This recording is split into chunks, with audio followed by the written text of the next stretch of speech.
Shout out members! Liwayway Mix TV, Johnny Lakay Vlog,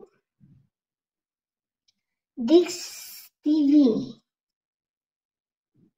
Lily TV 0406, Kuya Jer Arboso 2.7, Ate Ju Vlog Bicolana, Pearl Angel Vlog, Carlos Candilas, Zelvi, Vilma Landicho, OFW Mangyan Vlogger, Lovely Anggong, Master Worm, Single Mother Journey, Joe's Vlogger 78, Wing Chubs Channel, Novice Journey, KB21 Mix TV, Simple Vlog, Joy Salib Official. Our sponsors, Alicia Bataray, Rodelyn Amistoso, Hawak Kamay Channel, and last but not the least, Lisa67 Vlog. Thank you so much everyone. God bless you all.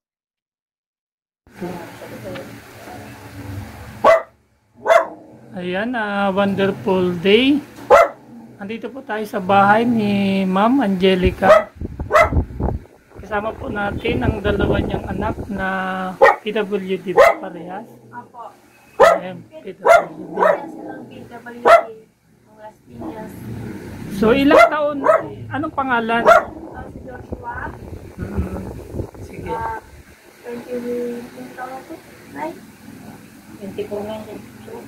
24 years old. 21 years old. Okay. So, since birth ba ganyan na talaga sila? Hindi, si Joshua po, ng isang taon, na-convulsion. Pero nung ipinanganak ko siya, normal to. Kasi dito to sa bahay. Pinanganak ko dito sa bahay. Tapos nung isang taon, tumitirik yung mata.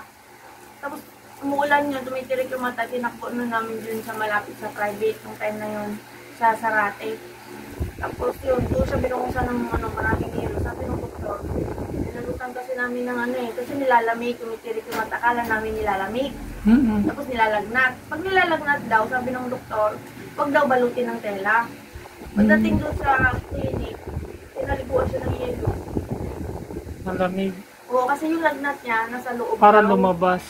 Oo, nasa loob yung lagnat niya, kaya siya tumitirik yung mata niya. Doon na yung naapektuhan yung pagsasalita. Tapos, nung time na yon, dinala namin sa PGH. Kasi sabi ng doktor, kailangan i-CT scan yung ulo niya. Oo. Nung dinala naman, mahal dyan sa CT scan. Sa private, mahal. Di ba mahal dyan, private. Kaya sabi sa amin, dahil sa PGH, i-CT scan yung ulo niya. Nakita doon sa growth delay development. Kasi isang taon, mahigit na siya, hindi siya magsasalita, hindi marunong magsalita. Tapos, nung paglalakad niya, isang taon na siya mahigit, hindi siya nakakatayo mag-isa. So, hirap ang lakad niya, yung sa puwit, mga gano'n-gano'n lang siya sa puwit, hindi siya makatayo. Paisod-isod lang. Oo. Sabi ng doktor, growth delay development kasi na-convulsion.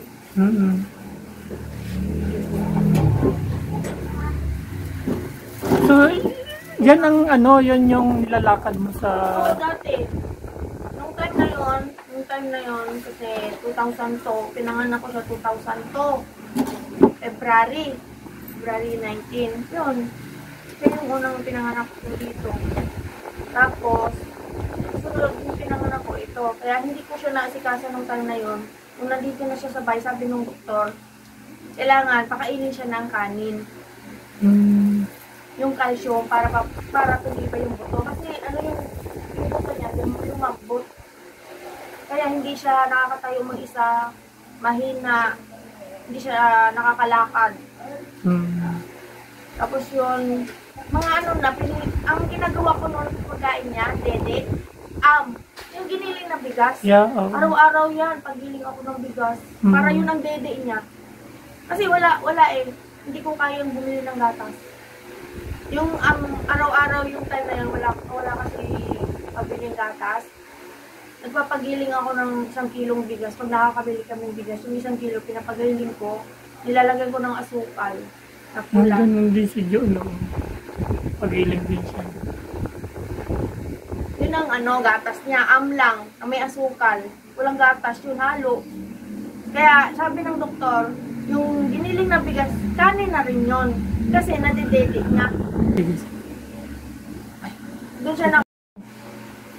So, 2004. Tapos yun, habang lumalaki siya, nandito naman yung lolo niya nung time na yun.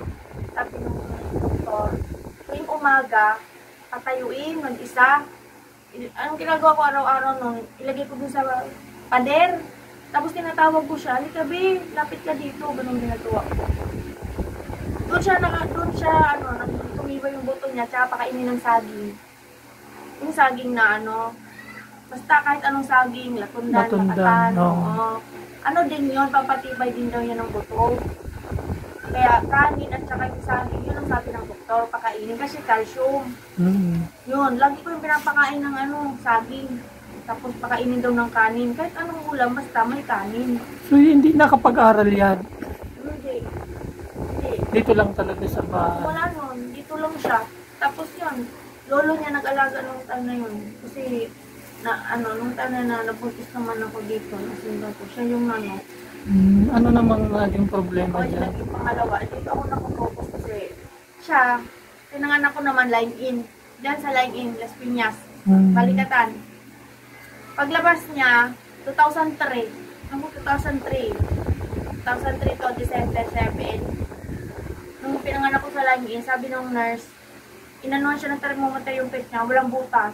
Hindi ba paglabas ng baby, kailangan tumae? Oo. Kaya hindi. Ilang beses ginaganon-ganon ng nurse. Sabi niya, mother, hindi tumatay anak mo. Kasi walang butas yung puwet. Kailangan makatae ito. Kasi, pag hindi siya makatae, yung tae, sa loob ng katawan niya. Malalason. Oo, malalason yung katawan niya sa loob. Yung tae, malalason yung katawan niya. Nung agad-agad siya pinadala, emergency yun. So, anong ginawa para Pinadala sa makatayo? PGH. Ako, naiwan ako sa line-in. Pero siya, dinala sila ng biyanan ko doon sa PGH, emergency. Agad-agad, inoperahan. Tapos, hindi ko alam, inoperahan dito pala. Nilabas yung bituka para dito dumumi. Kasi yung bituka niya daw, parang hindi umabot sa food niya para magkaroon ng butas. So, maiksi. Maiksi daw. Kaya sabi ng doktor, kailangan siyang palakihin. Saka maliit kasi siya, sabi ng doktor, maliit siya. Kailangan palakihin. Pabutin natin ng ganito bago butasan yung puwet. Ganon, hanggang yun. Follow-up kami ng follow-up ng time na yun.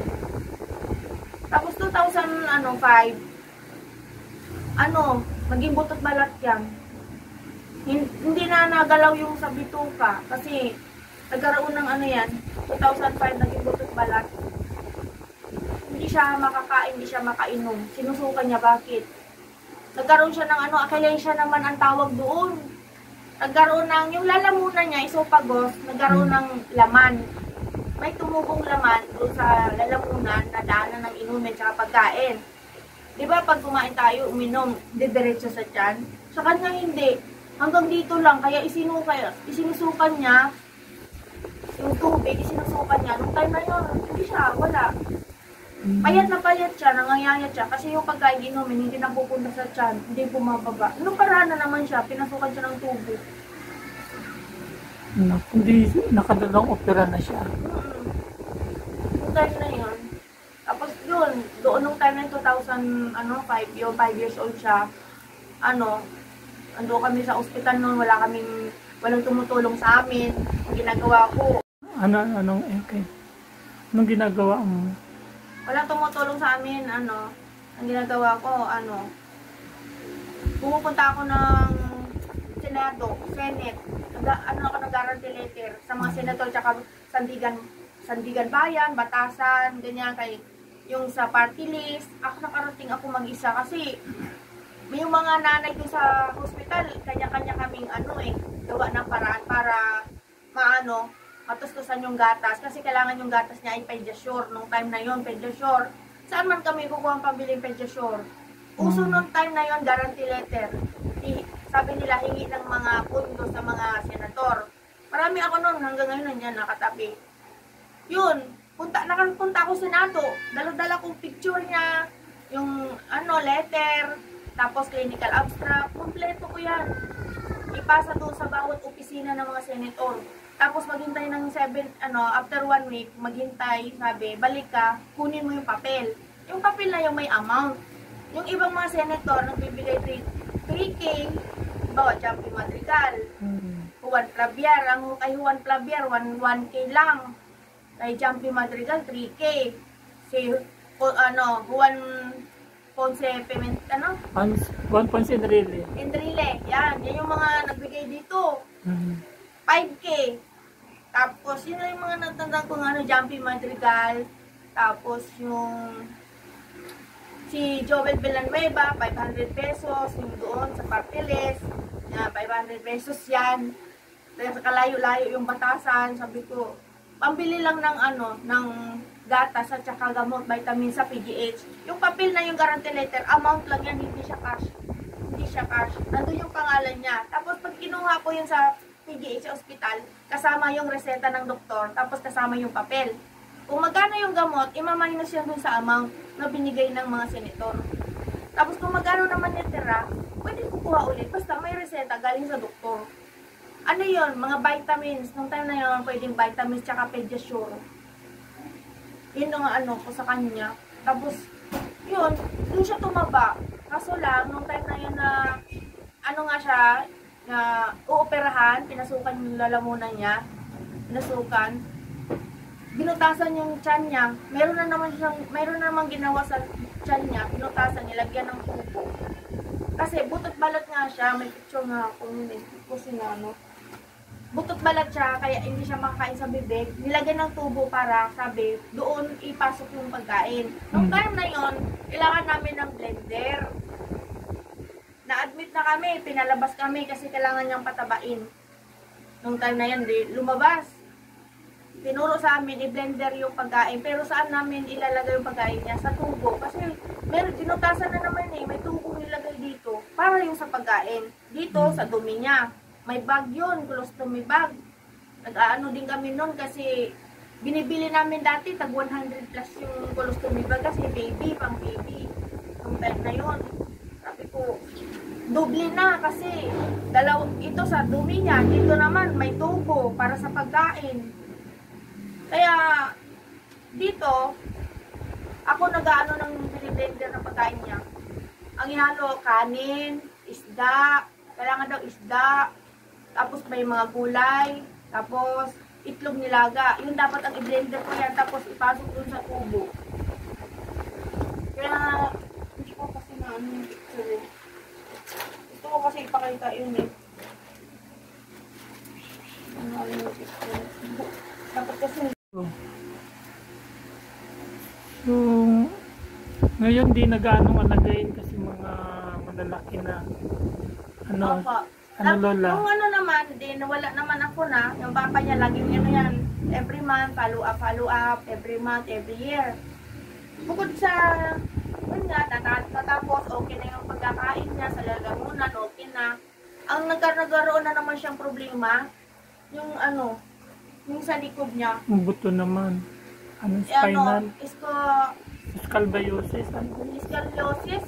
Yung nung time na yun, wala ako rito. Nung time na yun, kailangan ng 16,000. Kasi yung brace, bibilin. Para daw maano yung likod. Nagulat ako kasi, yung likod daw ng ko parang pupa na, bumaluktot na. Yun yung ngayon. Ito yung pang-apat yung sa katawan. Tapos hindi pa tapos yung ano, yung dito sa ano niya, wala pa yung ano sa pit niya, kaya tapos nung nagkaroon naman yung ano sa likod niya. Kaya kung naglakad yan, parang ano ganyan eh. Ang sabi ng doktor, sabihin ko sa kanya, tuwing umaga, i-stretch, galaw-galaw daw, galaw-galaw lang niya. Kaya yun ang sinasabi ko sa kanya. Kailangan daw, nakahiga siya, naka-straight body. Ituwid yung katawan yung niya, wag daw ibaluktot. Kasi may posibilidad daw na matutuwid unti-unti yung forma ng ano, yung buto sa likod. Diba po? Yun.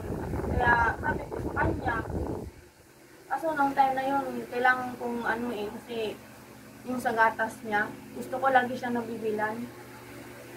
So, Saka vitamins. doon ka na nag-apply ng trabaho sa ibang bansa Opo.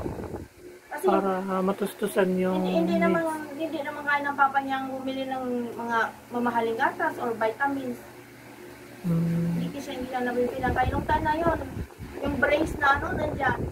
Yung brace na yun, pinabili ko yun. Sabi daw sa doktor, 16,000.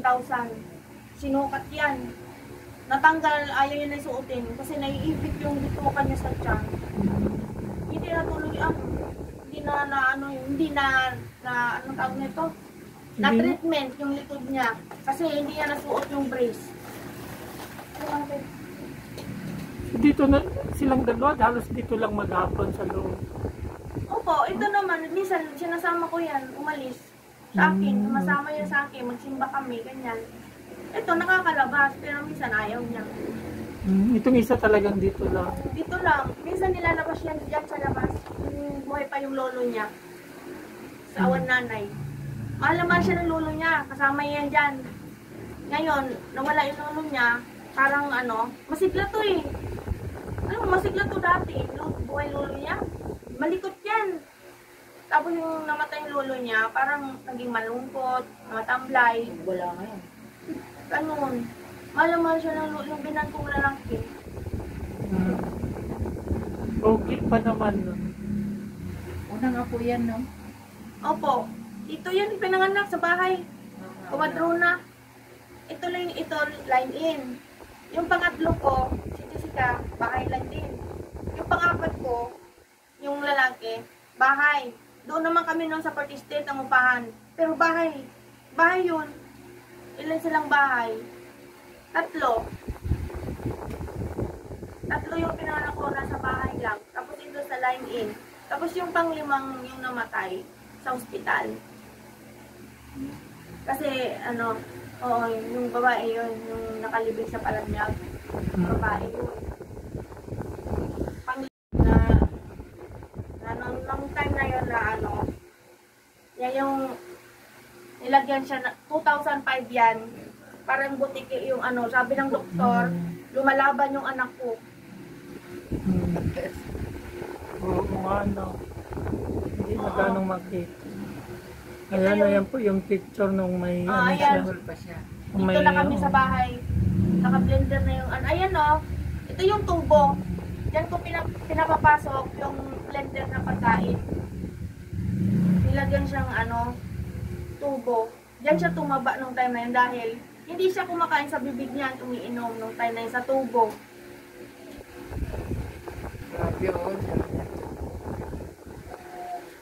Ang daming trials. Ano, sacrifice. Oo, sacrifice. Siya lang yung ano, tapos hindi na naman na sikaso yung sa puwet kasi nang dahil nga dyan, achalasia naman ang tawag dyan. PGH na naman kami. Yan yung lagi na naman namin pinapollow up. Kasi chine-check up yung lalamunan niya okay na ba? Kasi natanggal na yung laman na tumubo, bumara. Sa esophagus niya nga. Yan, natanggal. E di, follow up check up na naman kami kung pinapractice na siya kumain sa bibig nung time na yun. Pero hindi kasi huwag biglain. Nasusuka pa rin siya, sinusukan niya. Kaya kailangan, tuloy ko lang blender. Ayan ginagawa ko. I-blender ko yung kanin, na may itlog daw, isda, yung isda na, hindi prito, yung isda na sinabawan. Hihimayin ko yan, ilalagay ko yan dun sa blender. Oo. paghahaluin ko yan. Tapos, pag na-blender, ilagay ko na sa baso. Tsaka ilagay ko dyan. May sukat yan eh.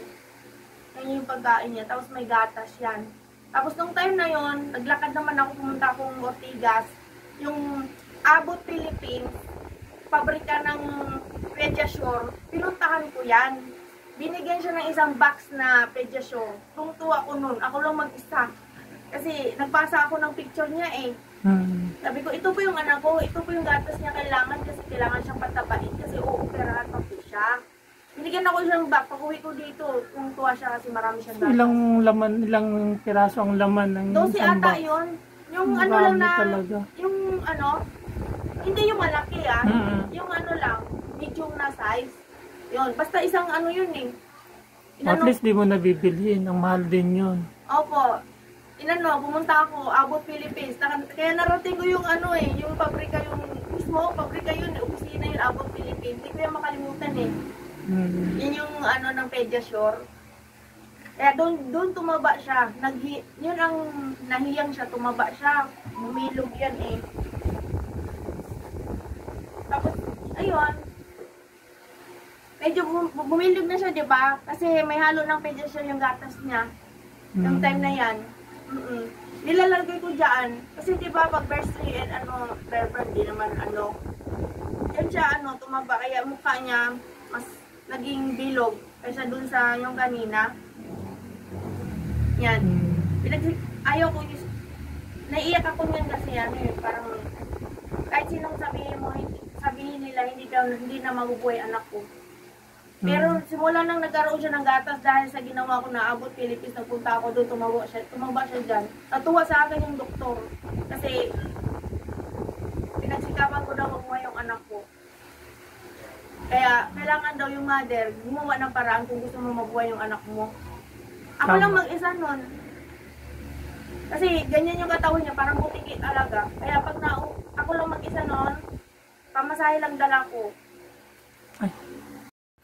So, ilang buwan ka ng pahinga sa pag-abroad? Mag-isang taon na po ako ngayon. Isang taon na. So, talagang September na po. mas hirap ng buhay dito sa Pinas, ano? Ang hirap kumita ng pera dito sa sarili natin. Alam mo po, okay lang sana kung maliit lang yung sahod mo. Kasi pwede naman kasyahin kung walang sakit. Kung walang sakit yung mga anak, kung walang diferensya. Diba? Oo, pwede naman eh. Na, yung hindi mo sila kailangan ng bilhan ng mamahaling gatas, hindi mo sila kailangan bilhan ng mamahaling vitamins. Kailangan ito may maintenance ngayon. Ito may maintenance siyang inumin. Yung nasa bote, ano yun ay? Meron siyang maintenance. Calcium. Pag hindi siya nakainom nun, hindi siya makakalakad. Manghihina yung buto niya dito. May naganda. Parang tubig ng halo sa tubig. Inahalo sa tubig. Mahal yun. Pag nanguha sa bote, mga 200 data binibili mo rin siya dun sa PTH. Yun ang maintenance niya, calcium, parang tubig. Pag hindi siya nakainom nun, ano lang yan, hindi siya makabangon, hindi siya makatayo. Kasi para yung dito sa tuhod niya, sa mga buto. Kaya, kailangan ko din talagang magtrabaho, hindi lang pwedeng papa niya.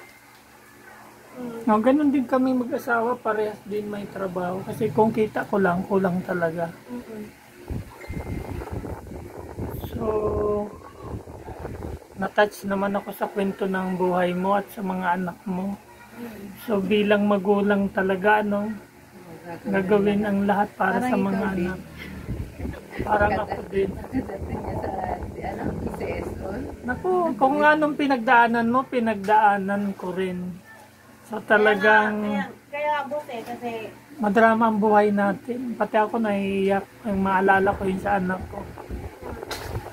Madaling araw, nasa PCSO. Lumabas sa akin, hindi na makahinga.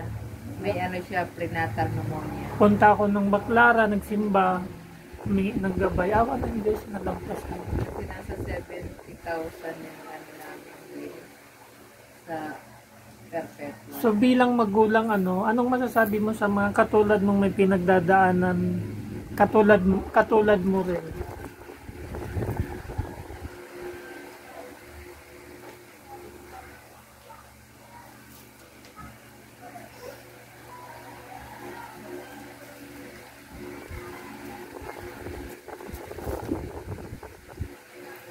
Ilabas mo, ganun talaga ang magulang. Gagawin ang lahat para sa mga anak. Kahit anong hirap. Alam niyo po, alam ko naman na hindi lang ako na ako lang yung may ganitong anak. Kasi tuwing may napapanood ako na may nakikita din ako mga bata na katulad ng mga anak ko, naiiyak din ako kasi relate kasi ako kasi may anak ako gano'n, naiiyak talaga ako pagdating sa mga ganyan, kaya mabawa ko yung luha ko pagdating sa mga bata na ganyan, na may diferensya, kasi sabi ko, ganyan yung anak ko alam niyo po kasi, pagdating sa mga anak ko, sila po yung nagpapalakas sa akin pero kahit ganyan po sila, Tama. ayoko po umiyak ng umiyak.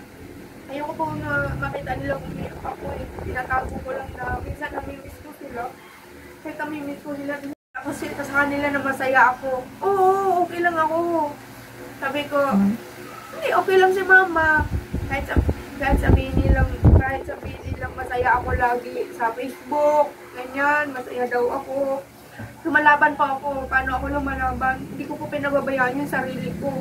At lagi ko po sinasabi sa Diyos na hindi naman ako perfectong tao Nagkakasala naman ako. Pero Lord, ginagawa ko to para to sa mga anak ko. At sa mga taong tumutulong sa akin at nakakaunawa. Masaya ako kasi naintindihan nila ako.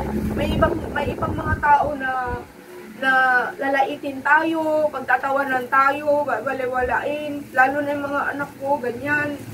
Sabi ko, wala na ako magagawa sa ganyan kasi ganyan ang tingin nila, di ba? Naging silang intindihin. Hindi ko po iniintindi yun kasi sabi ko, nagsusumikap naman ako Di ba? Pag iniintindi mo sila, talo ka. Huwag mo ipakita na umiiyak ka. Huwag mo ipakita sa kanila na umiiyak ka. Na pati sarili mo, pinababayaan mo, diba? Yeah, dapat, ako talaga gusto ko yung masaya katawan. ako lagi para sabihin masaya ako, kahit akala nila mayaman na daw ako kasi masaya ako, nagmamaganda. Yun lang yung pang-ano ko sa sarili ko yung Stress reliever. Oo. Kasi ayoko mag-isip ng problema. Kasi pati sarili mo, pabayaan mo, paano mo maalagaan yung mahal mo sa buhay mo? Diba? Na pati sarili mo hindi mo kayang alagaan. Dapat marunong ka mag-alaga sa sarili mo. Maalagaan mo rin yung sino yung mahal mo. Maalagaan mo rin sila, diba? Tsaka syempre, sabi ko, Lord, kung masama akong tao, oo, ng ibang bansa ako, Lord, sabi ko, kung masama ako sa paningin mo, gagawa ka ng paraan para hindi ako makaalis. Para hindi ako makapag-ibang bansa. Gagawa ka ng paraan, di ba? At kung masama akong tao, pinahamak na ako ng Diyos. Binigyan na niya ako ng masamang amo. Tama. Sawa ng Diyos, ilang taon na ako sa abroad. Bakit ako nag-abroad? Kasi mga anak ko never yan nakatikim ng birthday. Nahanda ng birthday, ng cake, ice cream, never yan nakatikim. Mga anak ko. Mga spaghetti, hindi yan. Kasi never yan namin sila napaghandaan. Kaya nung nag-abroad ako, sabi ko, pag nagpadala ako, gusto ko kumain kayo ng masarap na ulam. Bibili kayo ng masarap na ulam, ha? Tapos pag birthday nyo, maganda kayo, ha? Alam mo, nagtulong nag-abroad ako. Gusto ko handaan yung mga anak ko. Nasanay na sila. Mama, wag na, gastos lang yan. Yan yung sinasabi ng mga anak ko. Hindi, kung ano lang yung gusto nilang ipabili, yun lang yung gusto kong ibili din sa kanila, kung ano gusto nila. Kasi hindi naman kayang ibigay ng ama nila, hindi naman nabibili. Anong hindi nabibili ng ama nila? Ako na lang gumagawa ng paraan. Tulungan talaga. Ganun talaga tulong sa mag-asawa. So ayan, anong masasabi mo sa nagbigay na sa aming Team United OFW Charity Group na nagbigay ng grocery pack? God bless you po. Tsaka sana po, marami kayong matulungan. Hindi lang kami. Kasi, syempre, hindi naman lahat ng tao nakakaintindi, nakakaunawa. Katulad sa mga anak ko. Diba po?